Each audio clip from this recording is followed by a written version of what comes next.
چلتی پھرتی آنکھوں سے میں نے اذاں دیکھی ہے، جنت تو نہیں دیکھی پر میں نے ماں دیکھی۔ ماں ایک ایسی عظیم ہستی ہے جس کا کوئی نیم و بدل نہیں، اسی لیے خدا نے بھی ماں کے قدموں تلے جنت رکھی ہے۔ اسی سلسلے میں ایپٹیک شارع فیصل ایک انیشیٹو لے رہا ہے، جیسا کہ آپ سب بخوبی واقف ہے کہ مدرس کے قریب ہے، اور ایپٹیک شارع فیصل آپ کو ایک موقع دینا چاہتا ہے جہاں آپ اپنی محبت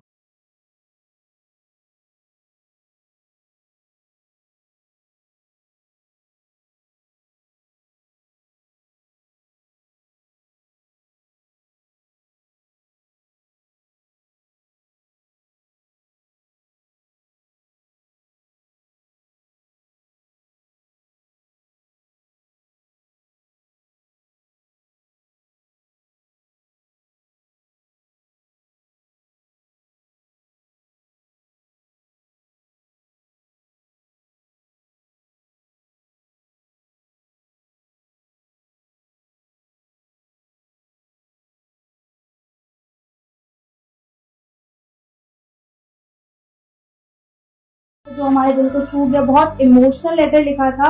اسٹوڈنٹ کا نام ہے میری جلیل اور ہم ان کی بارگاہ سے آج ان کی کہانی سننے آئے ہیں انہی کی زبان میں۔ تو انٹرویو کا آغاز کرتے ہیں۔ السلام علیکم، کیسی ہیں آپ؟ السلام۔ اچھا، سب سے پہلے تو مجھے یہ بتائیں، جب آپ نے وہ لیٹر دیکھا تھا، میری نے آپ کو بتایا، تو آپ کو کیسا لگا، کیسا فیل ہوا؟ میں نے خود پڑھا اور میں بہت پریشان ہو گئی تھی اور میں رونے لگ گئی تھی۔ بالکل صحیح بات ہے، ساری جو کچھ لکھا وہ صحیح لکھا، جو ہمارے ساتھ جو ہماری کہانی تھی وہی ایسے ہی ہے۔ جب پہلی بار میری نے جب مجھے بھی لیٹر دکھایا تھا تو ایون میں خود بھی ایموشنل ہو گئی تھی۔ یہ بتائیں کہ شادی سے پہلے آپ کی کیسی زندگی تھی اور پھر اس کے بعد کیا کیا چیلنجز آپ نے فیس کیے؟ شادی سے پہلے تو میری بہت اچھی زندگی تھی۔ میں ماں باپ کے گھر میں تھی، بہت کبھی باہر ہی نہیں نکلی تھی، پڑھتے تھے، اور میری امی تھی، بس یہ گھر کے کام چھوٹے موٹے جو کرتے تھے وہی ہوتے، جاب وغیرہ میں کچھ نہیں کرتی تھی۔ شادی کے بعد بھی یہ میرے بچے تقریباً 7 بچے پیدا ہوئے گھر پہ، گلشن اقبال 13 3 میں، تو میں گھر پہ ہی ہوتی تھی، ہاؤس وائف تھی۔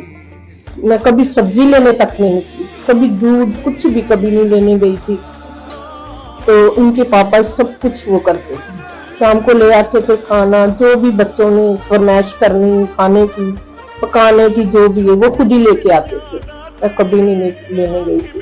پھر جب ان کی ڈیتھ ہو گئی، وہ بیمار ہو گئے تھے، بہت سیریس ہو گئے تھے، اٹیک ہوا تھا، پہلا اٹیک ہوا، اور پرائیویٹ میں نے وہاں حسن اسکوائر کے پاس رضوان کلیننگ، وہاں میں نے علاج کروایا، تقریباً 6-7 مہینے ٹھیک رہے۔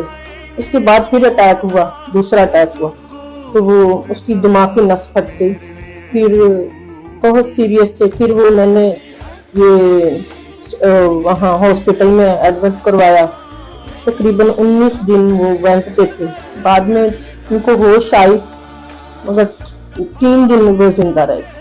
سب کا حال وال پوچھا، بچوں کا پوچھا، میرا پوچھا، یہ بولتے تھے کہ مجھے سلیمان کو دکھا دو، یہ وہ نہیں دیکھ پائے۔ سلیمان میرا بیٹا، ایک ہی بیٹا، اچھا، میں لے کے گئی تھی، وہ کہ ان کو کوئی ہوش نہیں تھی۔ اس کے بعد اسپائر ہو گئے، پھر میں اپنے دیور کے گھر پہ رہتی تھی، تقریباً 5-6 مہینے میں اپنے دیور کے گھر پہ تھی، بچے چھوٹے چھوٹے، یہ میری چھوٹی تھی، تو میرے دیور نے میرے ساتھ بڑا دھوکا کیا، چلو دھوکا سمجھو، یا اس کے بھی بچے تھے، 5-6 بچے اس کے بھی تھے، 5-6 میرے بھی تھے، تو مشکل تھی۔ انہوں نے مجھے حیدرآباد، میرے بچے کو بولا کہ چلو حیدرآباد چلتے ہیں، تو ہمیں حیدرآباد لے گئے، وہاں پہ پھر امی کے گھر پہ چھوڑ دیا، کہتے ہیں کہ جہاں سے میں نے کی شادی کی تھی لے کے گئے تھے ہم، وہاں ہم نے چھوڑ دیا، اور اب آپ جانو، اور یہ بچے آپ کو پتا نہیں تھا اس کا؟ مجھے نہیں پتا تھا، میرے بھائی کو فون کیا، میرے ابو کو فون کیا، میرے ماموں کو فون کیا، بڑوں کو سب کو فون کر کے بتا دیا کہ میں نہیں سنبھال سکتا ان بچوں کو۔ میں نے بولا چلو ٹھیک ہے، کوئی بات۔ مجھے 1 ہفتے کے بعد مجھے پتا چلا، ہمارا کرسمس تھا، کرسمس منانے گئے تو کرسمس ہمارا کیا تھا، کچھ بھی نہیں، رونا دھونا ہی تھا۔ نیا سال گزرا تو میں نے بچوں کی تیاری کی گھر آنے کی،